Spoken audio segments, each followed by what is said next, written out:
এই 100 কেজি গরুর রেজালা করার জন্য কিন্তু এই 500 গ্রাম শাহী মাংসের মশলাই যথেষ্ট হয়ে গিয়েছে। এই জন্য আলাদা দারচিনি, লং, এলাচ আমাদের প্রয়োজন হয় নাই, কারণ এই শাহী মাংসের মশলার মধ্যে সমস্ত ইনগ্রেডিয়েন্টস একদম পারফেক্টভাবে দেওয়া হয়েছে। এই জন্য আপনি এটা দিয়ে রেজালা করতে পারবেন, এটাতে বিরিয়ানি, কাচ্চি, তেহারি করতে পারবেন, জাস্ট একটু কম বেশি করতে হবে, তাছাড়া আর কিচ্ছু না। আর আমরা তো রাজবাড়ী জেলাতে এসেছি, তো আমাদের সম্মিলিত কাস্টমারও কিন্তু এই রাজবাড়ী জেলাতেই থাকে। তো আমরা রাজবাড়ী জেলাতে এসেছি এবং ওনাদের পুরো রান্নার এই যত অ্যারেঞ্জ হয়েছে সমস্ত কিছু শাহী মাংসের মশলাতে হয়েছে। শাহী মাংসের মশলাতে যে রান্না করতেছেন, রান্নাগুলো কেমন হচ্ছে? খুব ভালো ভালো ভালো।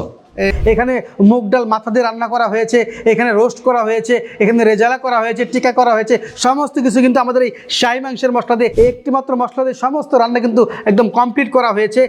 এই গরুর মাংস কেমন হয়েছে, কেমন লাগতেছে? না, ভালো হয়েছে। ভালো হয়েছে না? এই রোস্টটা কেমন হয়েছে? ভালো হয়েছে। আলহামদুলিল্লাহ। এই শাহী মাংসের মশলার এই গুণাগুণ, যে গরুর গোস্ত এবং মুরগির রোস্টটা আসলে অসাধারণ হয়েছে, আমরা সবার কাছে মোটামুটিভাবে জানছি। এখানে 500 গ্রাম শাহী মাংসের মশলা এই 100 কেজি মাংসের মধ্যে আমরা দিয়েছি। আর বাকি অন্যান্য রোস্টের মধ্যে, মুগ ডালের মধ্যে কিন্তু আমরা আলাদা আলাদা করে অল্প অল্প পরিমাণে দিয়েছি, সেখানে আমাদের 200 গ্রাম লেগেছে।